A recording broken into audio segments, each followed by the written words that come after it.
Notre émission de la semaine, Madame, Messieurs, nous vous présentons en première partie la 7e édition du Forum Canada-Afrique sur le commerce et l'investissement.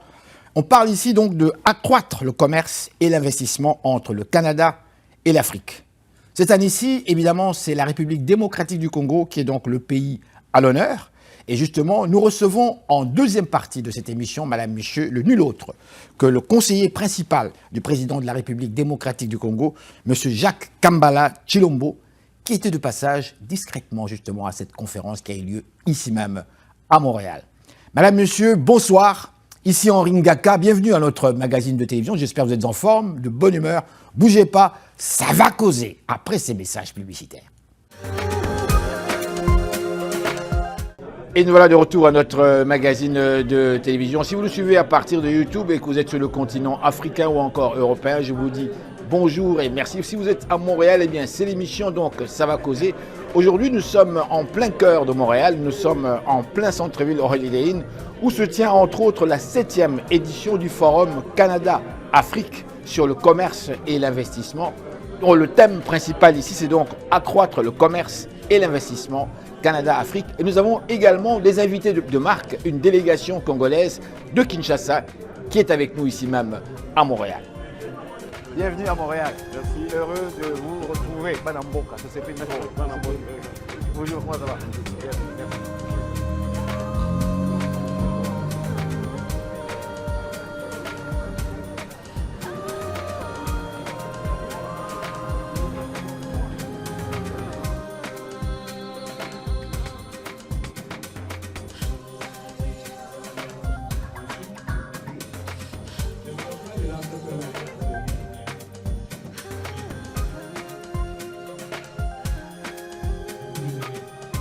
Mesdames, Messieurs les organisateurs, distingués invités, il me fait plaisir de prendre part aujourd'hui à la 7e édition de la conférence Canada-Afrique sur le commerce et l'investissement, qui a comme thématique « Accélérons la croissance des relations d'affaires Canada-Afrique ».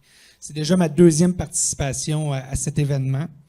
Les thèmes qui seront abordés par les invités, que ce soit les principaux secteurs d'échange Canada-Afrique, le rôle des gens d'affaires dans le développement des affaires Canada-Afrique, le rôle des institutions et agences gouvernementales, le rôle des institutions financières dans le développement des affaires et les stratégies de convergence et de croissance des échanges économiques Canada-Afrique. C'est tous des thèmes très importants pour faire avancer le savoir dans le domaine du développement des affaires en Afrique. J'aimerais partager un autre élément avec vous, et non le moindre, c'est le lancement en décembre 2021 de la stratégie territoriale pour l'Afrique du gouvernement du Québec. C'est la toute première stratégie gouvernementale québécoise entièrement consacrée à l'Afrique qui repose sur 5 piliers: l'économie, l'éducation, la culture, la solidarité internationale et le renforcement des capacités institutionnelles.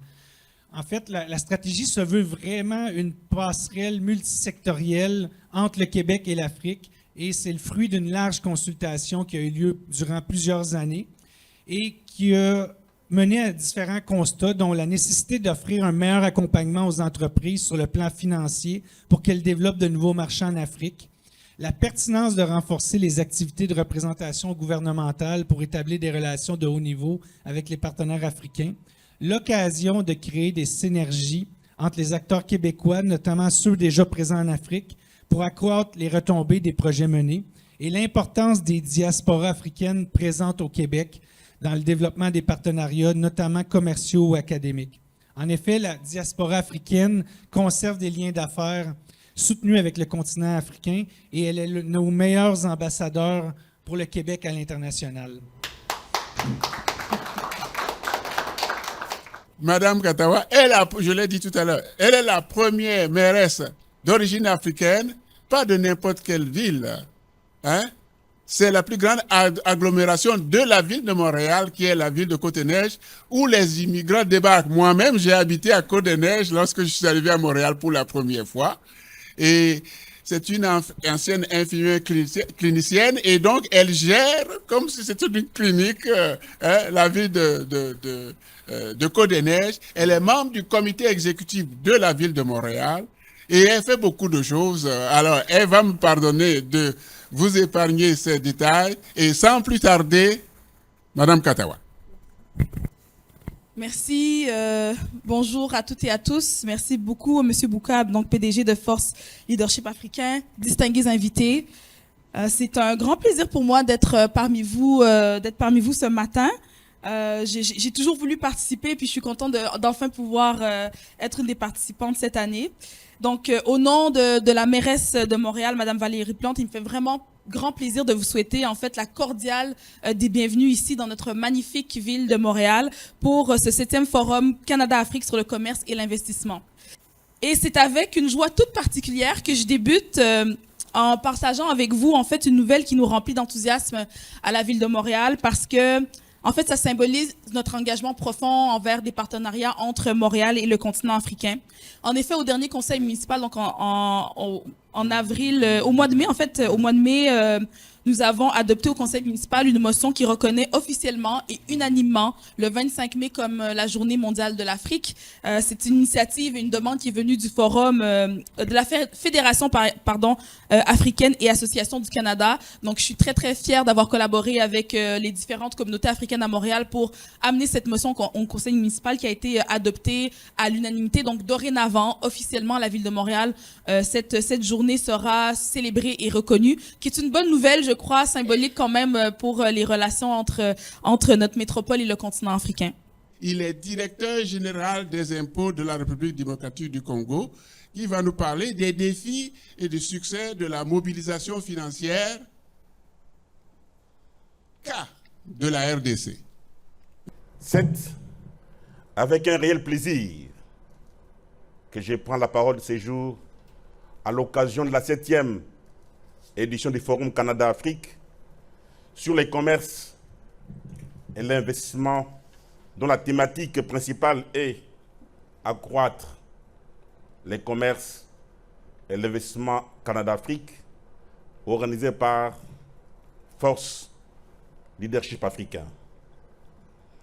La Direction générale des impôts de la République démocratique du Congo, à travers ma personne, se réjouit donc d'avoir été invité pour intervenir sur les thèmes défis et succès dans la mobilisation financière en Afrique, dans le cadre de la RDC.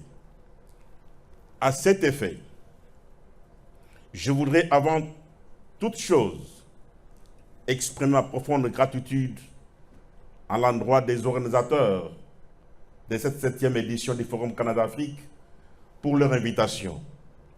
Cela témoigne aussi bien de l'intérêt que de l'attention qu'ils portent sur les activités menées par la Direction générale des impôts de la RDC, dans le cadre de l'accomplissement de la noble mission lui confiée par les gouvernements, celle de mobilisation des recettes fiscales.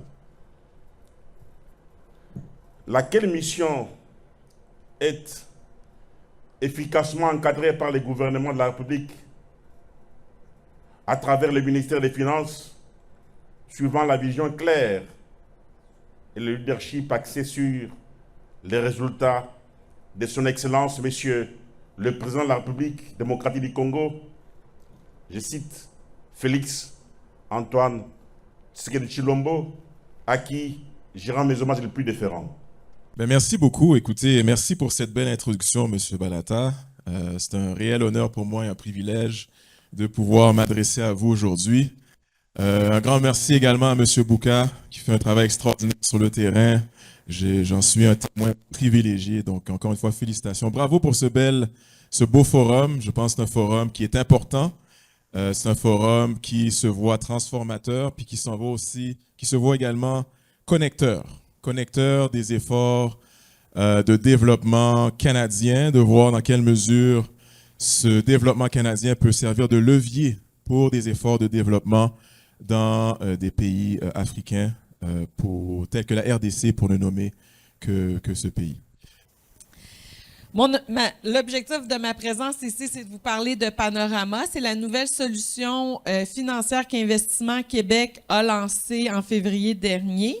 Ça s'inscrit aussi dans une réponse aux tarifs douaniers américains ou les menaces de tarifs douaniers selon votre secteur. Et c'est vraiment dans l'objectif d'appuyer les entreprises québécoises à diversifier leur marché. Donc, vous êtes un exportateur, vous cherchez à financer, dans le fond, votre fonds de roulement. Donc, un peu la limitation pour Investissement Québec, c'est que nous, on va venir investir au Québec. Donc, vous avez votre stratégie de diversification, vous avez besoin de fonds de roulement pour la mettre en œuvre. On peut vous faire un prêt entre 250 000 et 1 million. Et les avantages, c'est vraiment au niveau du moratoire sur un remboursement de capital jusqu'à 24 mois. Et on ne prend pas de sûreté et de caution. Je dirais ce qui est l'élément distinctif de Panorama, c'est vraiment où on va avoir un prêt financier, mais avec le service d'accompagnement de nos équipes. Donc, on va venir évaluer votre situation financière, mais on va venir évaluer c'est quoi votre projet d'exportation, c'est quoi votre projet de diversification, comment vous voulez consolider votre présence à l'international et on va être là pour vous accompagner. Donc, c'est la solution de financement jumelée avec l'accompagnement. Puis ça s'inscrit aussi dans une volonté chez Investissement Québec de briser un peu de travailler toutes les directions ensemble. Donc, le financement avec le côté accompagnement. Et c'est l'offre que je vous ai présentée qui est les conseils stratégiques, l'intelligence d'affaires, les mises en relation, si vous voulez ouvrir un entrepôt, acquérir un partenaire sur place, donc, et bien plus. Donc, je suis ici pour vous parler justement de vous encourager à regarder les différentes opportunités. Si je vous donne des statistiques, j'étudie l'écosystème, hein, ça fait 15 ans, je fais de l'accompagnement aux entrepreneurs, je fais du démarrage, j'ai fait beaucoup de coaching de croissance. Mais les données qu'on disait tout le temps, c'est qu'environ une entreprise sur 2 va passer le cap de 5 ans avant de fermer. Donc, à peu près, là, un taux de survie de 50 pour une entreprise qui est un start-up. Quand on rachète une entreprise, le taux de survie, en général, frôle le 80 %. Donc, on voit qu'il y a des chances, les facteurs clés de succès, la structure déjà en place, la mise en marché, le fait qu'il y ait déjà des clients, c'est plus facile d'aller chercher du financement pour la croissance et il y a un taux de survie beaucoup plus élevé. Puis moi, j'aime dire qu'avec un bon accompagnement, comme celui qu'on fait au CETEC, on avoisine, si je ne me trompe pas, le 90 % de taux de survie après 5 ans. Puis on voit des entreprises avoir facilement doublé leur chiffre d'affaires. Gérard Augustin, nous sommes réunis à cette conférence. Vos commentaires. Tout d'abord, pourquoi êtes-vous venu? En fait, je suis venu dans un premier temps parce que je suis très intéressé et interpellé par l'Afrique. Je suis très impliqué au niveau du développement de l'Afrique et je suis ici pour voir qu'est-ce qui se passe, quelles sont les possibilités de partenariat dans les projets que nous menons vers le continent. Est-ce que vous êtes satisfait en fait jusque-là? Jusqu'à présent, oui. Parmi ceux qui ont parlé en fait, parmi les différentes personnalités? Oui, très bien, parce qu'en fait, on néglige souvent un point qui est hyper important, c'est le financement des projets. Le nerf de la guerre, comme on dit, c'est l'argent. Donc, en affaires, c'est la même chose.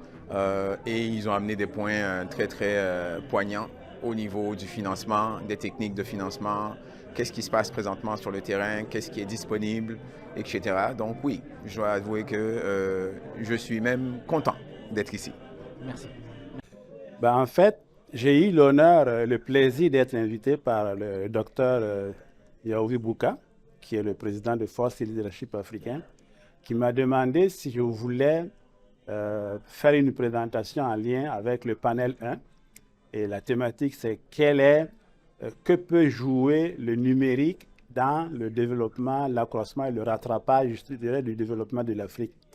Je dis dans ma présentation que l'intelligence artificielle, c'est vraiment une autre possibilité que nous avons pour pouvoir faire en sorte qu'on puisse multiplier les possibilités de développement de l'Afrique. Si on ne fait pas ce qu'il faut faire, c'est-à-dire être capable nous-mêmes de concevoir et de faire les algorithmes, on va juste être des utilisateurs de l'intelligence artificielle et ce qui est fait à l'étranger va être déployé en Afrique, ils vont nous utiliser. Donc, il faut prendre le taureau par les cornes, nous avons toute l'expertise qu'il faut et être capable de prendre notre destinée et puis d'avancer sur tous les plans.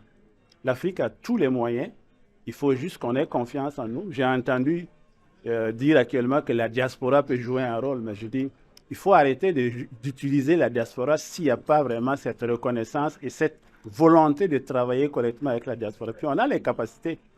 Au Canada, ici, on a pas loin de 3 à 4 milliards de fonds investis pour la recherche et développement.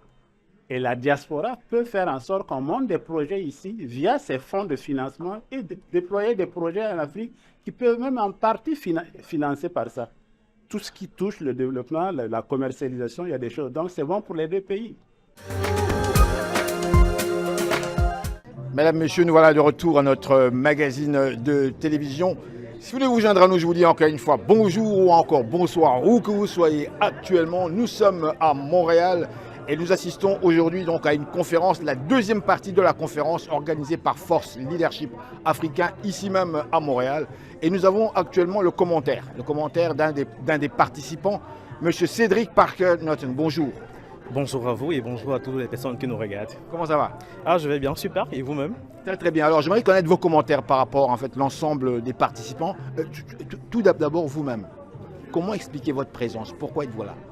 Alors, je suis Parker Norton, je suis directeur des ventes et support marketing pour une entreprise qui s'appelle les Revêtements Loranger. Alors, nous avons décidé de participer à ce forum. Pourquoi? Parce qu'aujourd'hui, l'Afrique est notre priorité, c'est le marché vers lequel nous sommes en train de nous orienter. Donc, à la quête, à la recherche des partenariats sur le continent africain pour distribuer nos produits de revêtement, on a pensé que pendant cet événement, on pouvait faire des rencontres stratégiques, on pouvait réseauter pour pouvoir véritablement pénétrer ce marché de la plus belle des manières. Avez-vous senti lors de votre participation à cette conférence que c'était vraiment pertinent pour vous? Est-ce que ça vous a rapporté quelque chose? Alors, sur le plan de la pertinence, c'est sûr que nous avons réseauté, nous avons fait de belles rencontres, nous avons appris beaucoup sur le continent africain, beaucoup d'informations d'ordre fiscal, parce qu'en réalité, c'était l'un de nos défis de comprendre la fiscalité du pays, de comprendre les enjeux, de comprendre effectivement vers quel secteur on doit prioritairement s'orienter pour pouvoir être plus pertinent. Ça a été très intéressant pour nous de rencontrer toutes ces personnes venues des pays de l'Afrique de l'Ouest, de l'Afrique centrale, de l'Afrique subsaharienne, de l'Afrique du Sud et tout ça. Donc aujourd'hui, nous sommes suffisamment outillés pour pouvoir non seulement revoir globalement notre stratégie, mais réorienter pour pouvoir être plus efficace et pertinent pour le continent. Merci monsieur. Merci à vous. Nous avons appris le travail exceptionnel qui a été fait dans notre pays de, comment on appelait? Notre pays vedette, la République démocratique du Congo. Et nous sommes très heureux de décerner à M. Barnabé Mukwadi, j'ai bien prononcé, j'espère, Mwamba Makadi, directeur général des impôts de la RDC, un prix d'excellence pour son travail exceptionnel. J'espère que les médias vont pouvoir transmettre l'information correctement en RDC et nous allons inviter le directeur général à s'approcher de la tribune.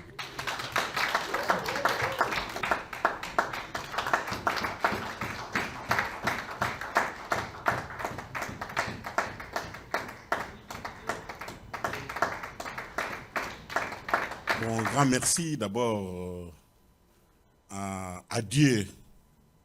Moi, je suis un croyant. C'est par sa grâce que nous avons fait ces bons résultats. Ça ne dépend pas de nous, mais c'est par sa grâce. De deux, grand merci aussi à la Force Leadership Africain pour cette reconnaissance. Et aussi, je dis grand merci à notre président de la République. C'est par sa bonne gouvernance que nous sommes arrivés à ces résultats. Il est évident aussi que sans le personnel, la DGI, on ne serait pas arrivé à ces résultats. Parce que nous seuls, nous ne pouvons rien. Mais avec les agents, voilà, aujourd'hui, nous sommes arrivés à une mobilisation accrue des recettes. Je félicite notre personnel et leur demander de continuer à faire encore beaucoup plus. Il est vrai que nous avons beaucoup réalisé, mais il est aussi vrai, vu l'étendue de la RDC, nous pouvons encore aller au-delà. Et c'est notre vision. Et nous sommes sûrs par notre façon de travailler, avec l'appui de notre gouvernement, la Direction générale des impôts fera encore mieux. Et enfin, à mes enfants qui sont là, que cela aussi soit un mobile de stimulation. J'aimerais qu'eux aussi fassent aussi comme moi. Voilà, merci. Au nom de tous les membres de Force Leadership Africain, et je dirais au nom du Québec et du Canada, au nom de la diaspora africaine du Canada, ces trois entités différentes, je vous remercie. Je ne porte pas tout l'honneur à moi tout seul, ça rejaillit sur tous les membres de l'équipe qui vous a été présenté hier. Mon dernier mot est le suivant. C'est l'entrepreneuriat, la création d'entreprises. Le monsieur de RDC derrière, qui a parlé de l'entreprise, il nous a expliqué. Il n'y a plus de place à la fonction publique. Mais nous avons tout le potentiel. En Afrique, c'est comme le singe qui est à côté de la banane. C'est ça la réalité. Il faut qu'on se parle les vraies choses. Nous avons tout le potentiel et tout le monde veut venir toucher à notre banane et nous-mêmes, on n'est pas bien organisés pour aller goûter à la banane. C'est ça le défi. Alors ça demande du travail, de l'imagination. L'ONU dit tout le monde est prêt. Nous devons nous retrousser les manches et faire le travail qu'il faut, que nous prenions possession, pas s'approprier, possession du défi qui est le nôtre, d'industrialiser l'Afrique, de développer les affaires pour que les partenaires viennent avec nous, les partenaires financiers, les partenaires techniques. Tout le monde dit que l'avenir est en Afrique. Il ne faut pas que les gens viennent vivre l'avenir à notre place quand même, en Afrique. Nous devons être dans le bateau, pas dans la cale. C'est ça le défi. Je m'excuse de vous parler un langage direct, quelquefois un peu truqué, mais c'est parce que ça fait 30 ans qu'on dit ça. Et maintenant, on dit, ah, maintenant, il faut le faire. Donc, il faut qu'on se dise la vérité. Que attendre que les investisseurs étrangers seuls viennent financer l'investissement en Afrique, ce n'est pas possible. Nous devons faire l'épargne nous-mêmes. Et le côté gouvernemental, il doit trouver les moyens d'avoir ce qu'on appelle les fonds souverains. Les gens d'Investissement Québec qui sont venus tout à l'heure nous parler, c'est une partie du fonds du gouvernement pour accompagner les entreprises. Donc le gouvernement doit avoir son propre fonds. Les sociétés qui font les sociétés minières, on doit trouver les moyens de financer les fonds souverains. Les gens locaux doivent faire un effort pour avoir de l'épargne. Et c'est comme ça seulement que nous allons nous en sortir. Je vous remercie, je vous souhaite bon appétit et tout le reste, ça tombe dans l'informel. Merci beaucoup. Ça va? Ça va? Ça va. Ok, merci infiniment.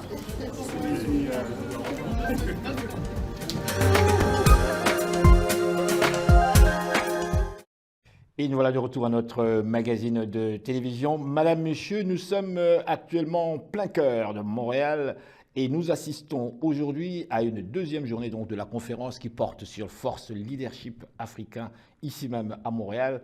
Et tenez-vous bien, Madame, Monsieur, nous avons cette chance absolument extraordinaire de rencontrer un homme très, très important. Il s'agit en fait de Monsieur Jacques Kambala Tshilombo, qui est nul autre que le conseiller principal du chef de l'État, et je cite ici son Excellence, le président Félix Tshilombo Tshisekedi. Bonjour, bonjour, Monsieur Tshilombo, Monsieur Jacques Kambala Tshilombo, vous êtes le conseiller principal du chef de l'État congolais. Bienvenue à Montréal. Bonjour, merci Monsieur Henri Gaka, ça fait très très longtemps qu'on ne s'est pas vu. Comme vous le savez, nous travaillons sous le leadership du président Félix-Antoine Tshisekedi Tshilombo. Notre axe d'intervention, c'est nous sommes en charge de la cellule d'innovation et de changement de mentalité qui a comme la noble mission et lourde même de lutter contre toutes les antivaleurs et qui ont longtemps ruiné le décollage de notre pays et empêché le développement de la nation. Donc nous réfléchissons comment régler la question de la gouvernance dans un monde moderne et quelles sont les voies en utilisant l'innovation qui pourrait nous amener à améliorer la vie du Congolais en général, dans tous les domaines. Donc, notre mission est vraiment transversale et d'ailleurs nous sommes heureux d'être là dans le cadre de cette conférence qui parle d'un forum Canada-Afrique dans le cadre du développement et l'investissement, où le DG de la DGI, Direction Générale des Impôts, devait avoir une intervention. Et nous y avons travaillé de manière à vendre positivement déjà les acquis de la gouvernance du chef d'État axé sur le résultat. Par la DGI, on voit des résultats clairs que s'il y a une rigueur dans une gestion responsable des deniers publics, s'il y a une rigueur dans la manière de transformer la mentalité du Congolais à ne pas continuer à se dire qu'est-ce que le gouvernement fait pour nous, qu'est-ce que le pays fait pour nous, c'est comment il faut changer la façon de voir les choses. On se dit qu'est-ce que je fais pour le développement de mon pays, comment je le fais. Notre mission serait d'aller conjuguer les savoir-faire, les savoir-être et les savoir-même. Ensemble, on arriverait à un résultat assez différent de ce qu'on a connu depuis l'indépendance. Donc, nous avions mené une longue campagne 2020, 2021, 2022 sur le civisme fiscal, de manière à augmenter la recette fiscale du pays. Donc, il faut ramener les gens qui sont dans une mentalité de rester dans le non-officiel, le ramener vers ce qui est officiel. Il y en a qui aimeraient travailler toujours au noir, mais pourquoi ne pas devenir un contribuable reconnu? Et ça a beaucoup aidé aux résultats qu'on a aujourd'hui, de voir que le budget de l'État est passé en 2018, quand le président Félix est arrivé, on est passé de 4 milliards aujourd'hui à environ 16 milliards de dollars. Donc c'est possible. C'est possible si on innove, c'est possible si on met plus de rigueur dans la gestion des deniers publics, c'est possible s'il y a de mesures incitatives qui changent les climats d'affaires. C'est ce qui fait qu'aujourd'hui, on a de plus en plus de gens qui découvrent la RDC sous un autre œil. Ils veulent venir savoir qu'est-ce qu'il y a à faire chez vous, comment on peut le faire. Justement, Excellence, la diaspora vous suit. La diaspora, vous la connaissez très bien. Elle vous suit, ils sont tous là braqués. Ils ont une question qu'ils se posent. Nombreux rêvent de rentrer au pays. Nombreux rêvent de rentrer faire des affaires. Qu'est-ce que vous leur dites? Ils sont là, chez eux. La première des choses, le chef de l'État a donné un signal fort lorsqu'il est arrivé au pouvoir. Il dit tout celui qui est né au Congo n'a plus besoin de visa à l'étranger. Même si tu es aujourd'hui naturalisé canadien, tu veux retourner, tu n'as pas besoin forcément d'aller à l'ambassade pour demander un visa. Viens tout de suite chez toi, à la porte d'entrée, on te donne un droit de séjour. Tu n'as plus de tête à avoir pour ça. Ça démontre de la volonté de ramener les fils et filles du pays vers leurs terres ancestrales et contribuer au développement du pays. Il faut qu'on mette en profit toutes nos années passées à l'étranger. Pendant qu'on est à l'étranger, qui on est, qu'est-ce qu'on fait, qu'est-ce qu'on a appris, qu'est-ce qu'on a pu développer comme aptitude et compétences. Ainsi, on se dit, qu'est-ce que j'apporterai à mon pays de par ce que je suis devenu. Humblement, je pourrais dire, ça c'est ma 32e année au Canada. 32e année. Je suis retourné au pays d'une manière régulière après 29 ans. 29 ans, c'est sûr qu'on est passé par tous les circuits. On arrive, on fait des petits jobs, on étudie, tout. Mais on avait un idéal. On sait qu'un jour, le pays aurait besoin de nous. Donc, il faut, autant que possible, conjuguer le savoir et les savoir-faire. Et enfin, aller donner une autre dimension éthique à ce qu'on sait faire, avoir le savoir-être. Quand on a ces trois éléments-là, on regarde le pays, on dit dans quel domaine je peux être utile. Qu'est-ce que je peux apporter avec toutes les valeurs que j'ai. Clairement, en RDC, il y a des opportunités. Moi, je suis un de ceux-là qui soutient auprès du chef de l'État la création de richesses par les Congolais pour les Congolais.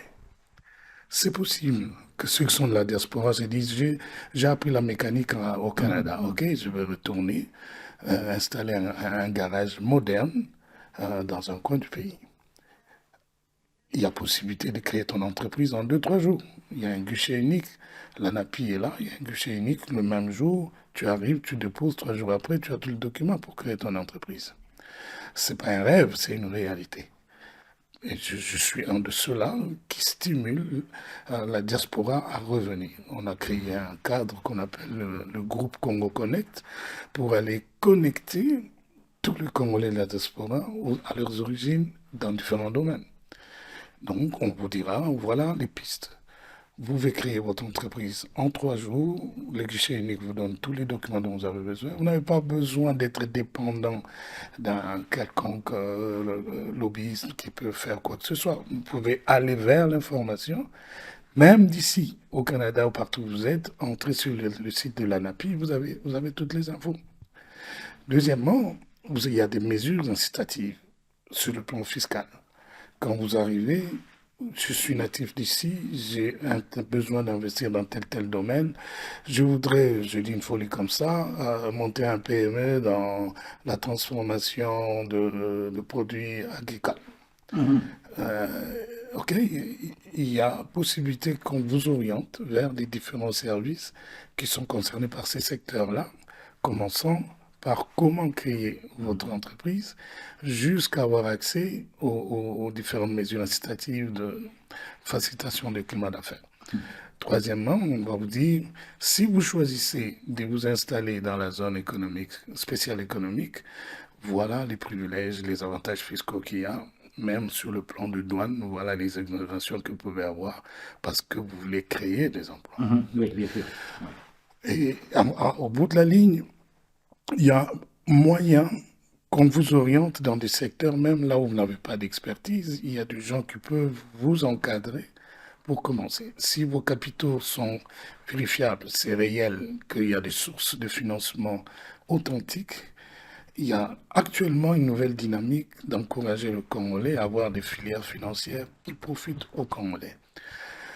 On a eu pendant assez longtemps des banques commerciales qui étaient presque toutes étrangères, mais aujourd'hui, il y a des produits financiers qui se créent sur place pour garantir le financement des business de Congolais. Donc, il faut aller vers la bonne information et le guichet unique vous donnera tout ce qu'il faut. Il y a une des maladies qu'on trouvait, je prie que ça ne soit plus là, mais qu'on trouve assez souvent dans notre communauté, c'est que quelqu'un peut avoir un billet d'invitation en main, mais il te demande encore l'heure. C'est à quelle heure l'activité? Parce qu'on ne lit pas. On ne lit pas. On veut se fier de bouche à oreille, mais les sites sont là. Allez-y, lisez, et vous verrez que tout est prêt. Récemment, on rigole un peu, on avait une activité officielle en début d'année. Le chef de l'État devait faire un discours sur l'état de la nation au niveau du Palais du Peuple. Et nous sommes donc invités officiellement. Tout officiel a son invitation, son service de protocole opérationnel sur place.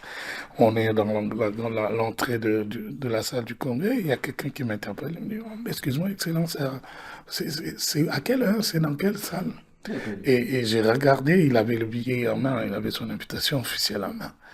J'ai compris qu'il n'a pas lu, et son protocole n'a pas lu, il ne lui a rien dit. Ils ont juste dit, allons pas les cheveux. Arrêtons d'aller croire à l'autre. Allons nous-mêmes vers la source et vous verrez que plusieurs, comme ceux qui ont été dans la diaspora comme nous, sont déjà rentrés, ont commencé à faire des business. Il y a un monsieur que j'ai rencontré il y a une année dans un des aéroports en Europe, un Congolais que j'ai connu il y a 20 ans à Toronto. Il m'a reconnu. Il me dit, oh, vous allez en RDC? Moi, je dis, oui, je retourne. Il dit, oh, tu sais qu'on a commencé on a une grande ferme là-bas où on fait la transformation. On a une grande ferme là-bas où on fait la transformation de produits agricoles à du jus, on fait du jus, on fait ceci. Et ils avaient plusieurs produits que de Kinshasa, pas en arrière-pays. Hein. Ils le font à Kinshasa et ils revendent dans les pays voisins, les 9 pays voisins. Mais ils viennent de Toronto. Et quelqu'un d'autre lui aurait dit, tu veux retourner au Congo? C'est compliqué, on ne sait même pas par où commencer. Je voudrais inviter nos confrères à sortir de cette mentalité de se laisser détourner de la source idéale de l'information. Aller vers la source. Et nous venons de vous confirmer que plusieurs ont déjà fait le mouvement. Maintenant, qu'est-ce qui fait que beaucoup hésitent ou échouent quelque part? Parce que les difficultés, il y en a toujours. C'est parce que on n'a pas d'idéal. On ne sait pas exactement qu'est-ce qu'on veut faire. Il ne faut pas aller en RDC en tâtonnant. Il faut savoir, dès que je quitte le Canada, si je viens du Canada, j'y vais pour faire ça. Et quand tu arrives, tu fais ta collecte d'infos en fonction de l'idéal, de l'objectif que tu as. Tu t'éparpilles pas. Parce que tu trouveras des gens, des vendeurs de rêves, ils vont t'amener sur plusieurs pistes. Il faut que tu sois focus. Ce que tu sais faire, c'est quoi? Aujourd'hui, vous avez à peu près 80% de la population active en RDC est jeune et en quête de nouvelles technologies. Il y a une année et demie, nous avons monté une fondation pour aller appuyer la vision du chef de l'État, mais dans du concret. Formation professionnelle et des activités sociales à impact visible.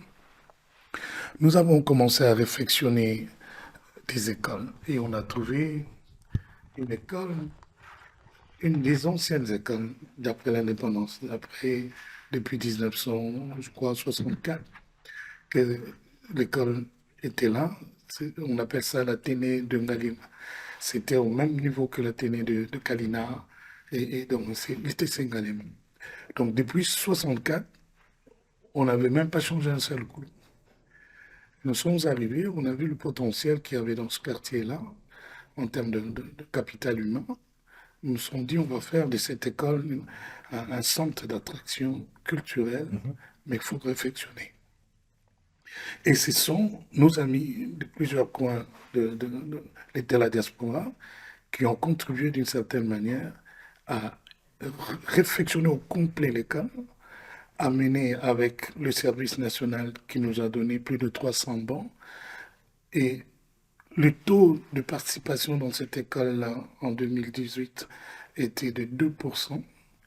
Lorsqu'on a réflexionné, on est allé de 2% à 89%. Le taux de réussite aux examens d'État dans cette école-là, pour les 10 dernières années, était de moins de 2%.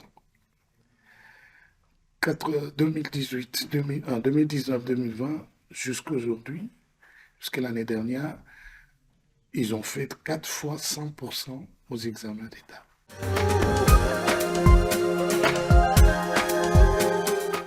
Excellence, ma dernière question, parce qu'on a pris quand même un petit peu de temps. Le public, la diaspora que vous connaissez très bien, je parle ici de la diaspora congolaise qui vit au Canada, nombreux parmi eux s'interrogent. Et en suivant également l'actualité, comme vous-même, je pense que l'actualité a été marquée dernièrement par la crise militaire dans l'Est de la République démocratique du Congo. Et heureusement, crise qui est en train de se résoudre grâce, je suis de près, au courage réel du président de la République démocratique du Congo, qui montre vraiment une force que personnellement je n'ai pas, et le courage aussi que je n'ai pas. Mais la question pour le grand public, est-ce que c'est sécuritaire maintenant? Est-ce qu'on peut parler de sécurité? Je ne parlais pas de l'Est comme tel, parce que les choses sont en train de se résoudre, mais pour le public ici, que ce soit les Canadiens, que ce soit les Congolais, et moi-même, on a peur. Dès qu'on parle de Congo, on a peur. On a peur d'aller parce qu'on se dit, aïe, aïe, aïe, on tue des gens là-bas, c'est terrible là-bas. Vous qui êtes là, vous qui êtes le grand patron, vous êtes quand même le conseiller principal du chef de l'État, vous avez vécu avec nous, vous connaissez très bien le Québec, tout ce que vous voulez. Qu'est-ce que vous répondez, qu'est-ce que vous dites à tout ce monde-là, justement, qui s'imagine des choses, qui pense des choses, parce que c'est ce qu'on voit à la télévision. Allez. Permettez-moi d'être aussi direct, aussi vrai. Il m'est difficile de ne pas dire les choses telles qu'elles sont. Il y a une campagne internationale de diabolisation de l'espace africain, commençons par la RDC. Ça fait sérieux. Oui, je veux le dire, ça fait plus de 30 ans que cette guerre existe à l'Est. Les plus jeunes qui sont partis entre 96 et 97 de la RDC, aujourd'hui, la plupart, s'ils avaient 5 ans, ils ont 35 ans. Ça fait plus de 30 ans que les balles s'étirent à l'est de la RDC. Personne n'en parlait de manière à vouloir y mettre fin. Pourquoi? Parce que ça allait de l'intérêt de ceux-là qui exploitent les richesses de la RDC, qui est du chaos là-bas. Ça justifie leur force. Et notre discours, c'est de dire aux Congolais, vous êtes faibles parce que vous croyez à ce qu'on vous dit que vous êtes faibles. Le jour où vous revêtrez cette mentalité des affranchis, vous allez prendre possession de votre terre et le développer pour les intérêts de vos enfants. Alors ceux qui sont devenus forts parce que vous étiez faibles, vous allez vite remarquer qu'ils n'ont jamais été forts. Ils ont toujours paru forts parce que vous étiez faibles sur le plan patriotisme. Si on devient patriote, on aime sa nation, on ne permettrait jamais qu'un étranger vienne tuer tes frères et sœurs sous prétexte qu'il te libère d'un pouvoir qui veut votre bonheur. La guerre en RDC, c'est dans le jargon, on appelle ça une guerre asymétrique. Notre humble personne, nous avons un master pour les hautes études de stratégie de défense qu'on appelle CHEST. Beaucoup de Congolais ici ne savent pas que le temps qu'on était ici, on étudiait, on apprenait. Et on est allé nous outiller un peu plus, formés par les Français dans ce qu'il y a aujourd'hui en RDC comme CHEST, donc le Centre de hautes études de stratégie de défense. On a appris que cette guerre est asymétrique au départ. Vous ne voyez qu'un apparent ennemi, mais en réalité, derrière, c'est toute une conspiration. Et maintenant, le courage du président Félix était de dire, OK, il faut régler ce problème-là une fois pour toutes, en mettant des figures et des noms derrière le mot agresseur. C'est qui nous agresse? À qui est dans cette histoire? Et à l'externe et à l'interne. C'est ce qui a fait qu'aujourd'hui, par la force des choses, plusieurs médias commencent à en parler. C'était une stratégie internationale de ne jamais en parler. Mais vu la ténacité et la politique du chef d'État de mettre le nom derrière l'agression, on peut savoir que derrière telle nation se cache tel ou tel autre, tel intérêt. Et maintenant que l'information atteint l'opinion publique internationale, les enjeux changent. Ça fait que la RDC sort de l'état de victime et devient un partenaire stratégique. D'où le partenariat stratégique qui va signer avec les États-Unis. Et ça replace le carte sur le plan géostratégique dans le monde. Ça replace le carte. Donc on peut dire que pour tous les Congolais qui nous suivent, le Congo du futur, c'est... Retenez ce que je vous dis, Henri, je connais votre professionnalisme. Le Congo est et reste, pour le reste du temps, l'horloge du monde. La force géostratégique des grandes nations de demain dépendra largement de ce qui se passe en RDC aujourd'hui. Tout le monde a besoin de ces minéraux stratégiques de la RDC.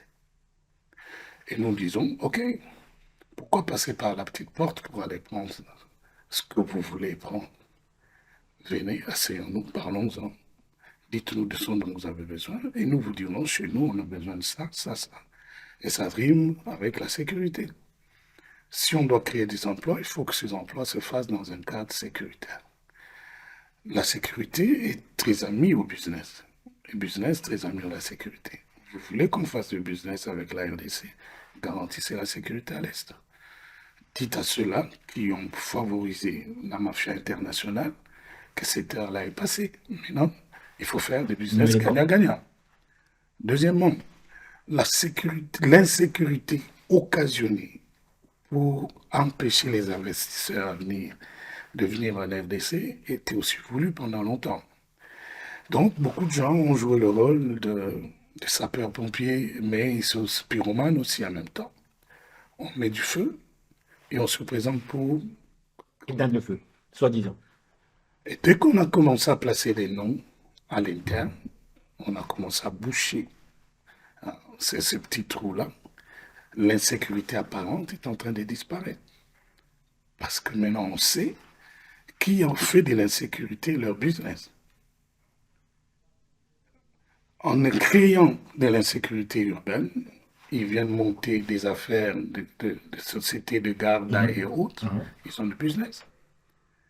Alors, si on réinstaure l'autorité de l'État, on ressuscite toutes, les brigades utiles à assurer à la fois aux Congolais à la fois la sûreté et la sécurité de l'État, certains business seront fermés.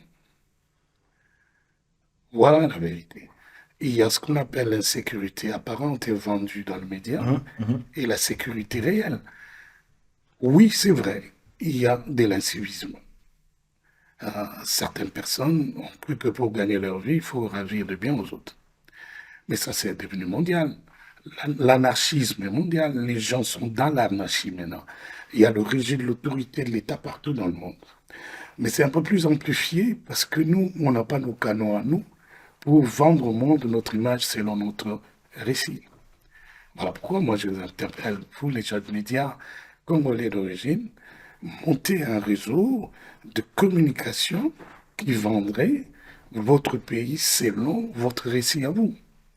Dans le cadre de changement de mentalité, notre projet a été de créer la réforme à l'éducation nationale, qu'on n'ait plus des cours donnés à des féodés.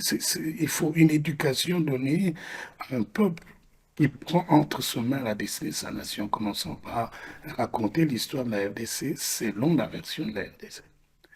Lorsque moi je parlerai de l'héroïsme en RDC, j'aurai plus besoin de parler des Jeanne d'Arc.